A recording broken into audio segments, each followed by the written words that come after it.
7-8 জন অস্ত্রধারী, ধারালো অস্ত্রধারী, দেশি অস্ত্রধারী বিশেষ করে তারা আমার বেডরুমে প্রবেশ করে আতঙ্ক সৃষ্টি করে এবং আমি এবং আমার ছেলে এক রুমে ছিলাম। সেখানে আমাদের হাত পা বেঁধে ফেলে, মুখ বেঁধে ফেলে ঘরটা কি ওরা আলমারি, 3টা আলমারি সেখানে ছিল, সব তছনছ করলো। সমস্ত ডকুমেন্টগুলো ওরা তছনছ করতে লাগলো। সবচেয়ে আশ্চর্য জিনিসকে আমার যে শার্ট ওরা ছিল অস্ত্রধারী ছিল এবং ওরা হাফ প্যান্ট পরা ছিল, খালি গায়ে ছিল, মুখ বাঁধা ছিল, সবার হাতেই অস্ত্র ছিল। তখন আমাদের 4 জনকে হাত পা বেঁধে ফেলে এবং মুখ বেঁধে ফেলে আমাদের আলমারিগুলি, দোতলার আলমারিগুলো তছনছ করে ফেলার পরে আমার ওয়াইফ তার যেখানে সুরক্ষিত ছিল প্রায় তার 7-8 ভরি স্বর্ণ ছিল, আমার শাশুড়িও ছিল তার পাশের আলমারিতেই 4-5 ভরি স্বর্ণ, প্রায় 10 থেকে 12 ভরি স্বর্ণ ওরা নিয়ে যায়।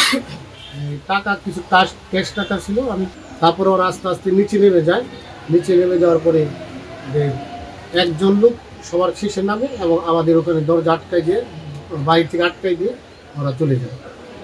সবচেয়ে আশ্চর্যজনক কি, এদের বয়স আনুমানিক 18 থেকে, একটা ছেলে ছিল খুব হয়তো 12-13 বছরের হবে, যে আমার পরে আমি দেখতে পেলাম যে আমার 2 দিকের গ্রিল কেটেছে, ছোটো বাচ্চাকে দিয়ে ওরা প্রবেশ করাইছে আমার বাড়িতে এবং সেটা চিনাকুঠার সে দরজা খুলেছে, আমার মেন গেট খুলেছে।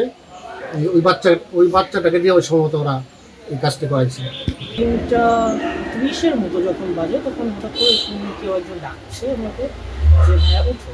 উঠে দেখি সামনে প্রায় 7 থেকে 8 জনের মতো মানুষ কিছু বাঙালি অস্ত্র নিয়ে দাঁড়িয়েছিল এবং আমার বাবাকে বলতেছে যে উঠেন, আমরা কোনো ক্ষতি করবো না, কিন্তু আপনার আগে উঠে। ওঠার পর তারা জাস্ট আমাদের দুজনের হাত বাঁধলো। হাত বাঁধার পর বললো কি আছে বের করো। তারা ফার্স্টে বলছিল যে আমরা কোনো ক্ষতি করবো না আপনাদের, কিন্তু যা আছে আমাদের নর্মাল দিয়ে দেয়।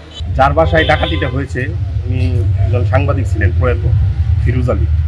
উনি আসলে আমাদের এই গ্রামের উন্নয়নের জন্য অনেক ভূমিকা রেখেছেন। আর যে ঘটনাটা ঘটেছে এটা আসলে কাম্য নয়, আমাদের গ্রামের ভাবমূর্তিও নষ্ট হয়েছে।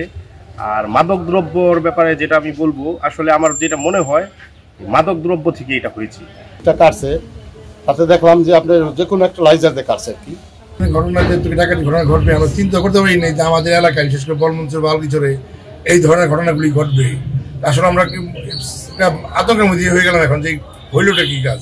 আর এত বড় বাড়ি, এত সিকিউরিটি রয়েছে যে এইভাবে করে গেল, অবশ্যই ঢাকা তো বাইরে থেকে আসি, নিজস্ব হয়তো এলাকার লোকজন জড়িত থাকতে পারে।